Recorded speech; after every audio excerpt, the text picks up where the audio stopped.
Hi guys, welcome back sa ating channel, Kadiskarte Mo TV. So ang ayusin natin ngayon ay Condura chest type inverter na freezer. Hindi na siya lumalamig mga Kadiskarte Mo TV kasi ayaw mag-start ng kanyang motor compressor. Ayaw mag-start ng kanyang motor compressor kasi nga defective yung kanyang board. Yan, so yung bad news, halos malibot na natin lahat ng ref and air conditioning shop is wala silang available na stock at hindi rin nagre-repair.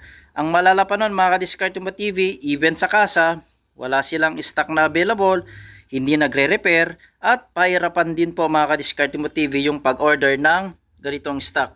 To be honest mga Kadiskarte Mo TV, no, yung mga Condura, sisirain talaga yung kanyang board. Ayan.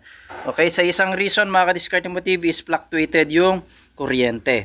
Ngayon, ang good news ko sa inyo mga Kadiskarte Mo TV, kahit saang lupalop pa kayo ng Pilipinas naroroon ay hindi na kayo mahirapang mag-order ng ganito. Bakit mga Kadiskarte Mo TV?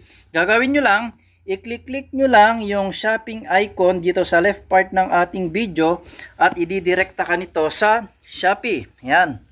Okay, para ganitong unit mismo yung inyong mabibili. Ngayon, ang isa pang good news mga Kadiskarte Mo TV, ma-avail nyo yung 20% discount no kapag nag-purchase kayo. Minimum spend of 600 pesos pero 2,999 yung price nito. Kaya matik avail nyo pa rin yung 20% na discount mga Kadiskarte Mo TV.